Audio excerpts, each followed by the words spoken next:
Hello friends, welcome back to Easy Math channel. In this video, we are going to see the factorization method to find the roots of the quadratic equation. So let us begin with the very first example. The very first example is x squared minus 9 is equal to 0. How we can factorize this expression? We can see that the first term is a perfect square. That is, the x squared is the perfect square of x. So I can write it down as x square, and 9 is the perfect square of 3, or square root of 9 is 3, so I can write down as like this, somewhat like this. Why I have written this? Because we have an identity called a square minus b square, which is nothing but equal to the product of a plus b and a minus b. If we compare this with an identity, we can say that x is nothing but a, 3 is nothing but b. So accordingly, this will be a plus b into a minus b, that is x minus 3 into x plus 3 is equal to 0. Now here we have two numbers. They are in product with each other, and we see that the product is 0. If the product of two numbers is 0, we know that one of them may be equal to 0 or both may be equal to 0. So how we can write as? We can write it as x minus 3 is equal to 0, or x plus 3 is equal to 0. Now we got two linear equations here. How to solve this? We will add 3 to both sides of this equation. So we will get x is equal to 3 here, and we will add minus 3 here to solve this equation. So we will get x is equal to, adding minus 3 here on LHS will cancel plus 3, and 0 minus 3 will be equal to minus 3. So those two values of x, that is plus 3 and minus 3, they are nothing but called the roots of a quadratic equation. Now let us move to the next example. Similarly, here also we have two terms, but they are not perfect square. But we can see that we can take some common factor. How? We can split this 27 as nothing but 3 times 9.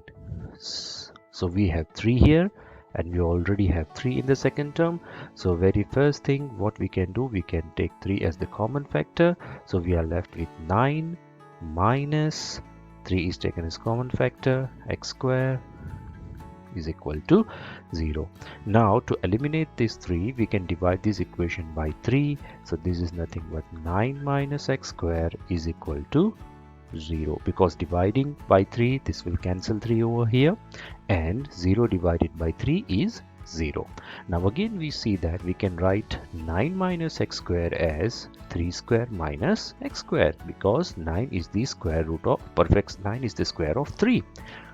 And we can apply again this identity here. So accordingly, we can say this is a 3 and x is b.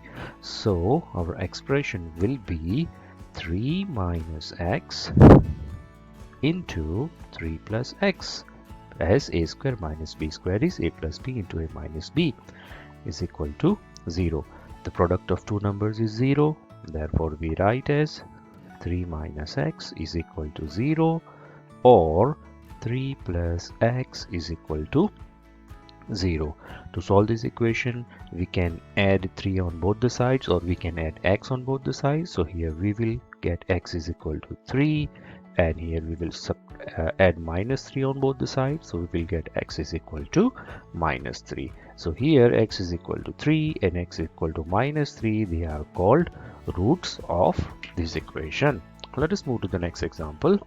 Similarly, again we see that here it's 81m square minus 16. So you very well know 81 is the square of 9, and square root of m square is m. So we can write 81m square is nothing but 9m whole square, minus 16 can be written as 4 square. Why are we writing this? We are writing this so that we can make this form and we can apply the identity. So accordingly, 9m is nothing but a and 4 is nothing but b if we compare with this identity. So what does the identity says? A plus b, a minus b.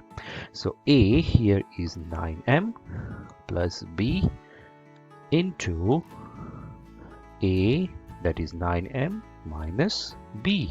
is equal to 0. Again, the product of two numbers are 0. That means 9m plus 4 is equal to 0, or 9m minus 4 is equal to 0.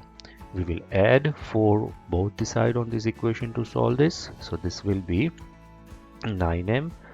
Actually, we are going to add minus 4 both to both the sides. So this will be equal to 9m is equal to minus 4, and for this equation we are going to add plus 4 on both the sides. So this will be 9m is equal to 4.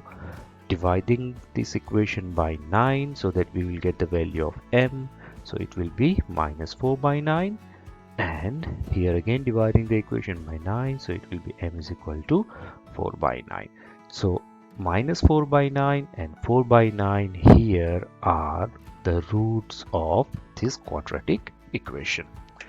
Now the next example, it's not a perfect square here, but still we can solve this. Here we can see that we have the common factor in these two terms. This 11x can be written as 11 times x, and this 33 can be written as 11 times 3 times x. So what are the common factor here? X, first of all 11, and then x. So let us quickly write down the common factor first from these two terms, 11x. What we are left with if we take out 11x as a common factor? We are left with x, negative sign here. We have taken 11 and as a common factor, sorry, not 3, we have taken x as a common factor, so we are left with 3. Dividing this equation by 11 to remove the numeric value. So if you divide this left hand side by 11, 11 will be cancelled out. So it will be x times x minus 3 is equal to 0 divided by 11 is 0. Again, the product of two numbers are 0. So either x may be 0 or x minus 3 is equal to 0. You cannot do any further steps here. So you already got the first root. To get the second root, you need to add 3 to both the sides. So you will get x is equal to 3. So the roots of this equation are 0 and 3. That's it. Let us move to the next example. The next example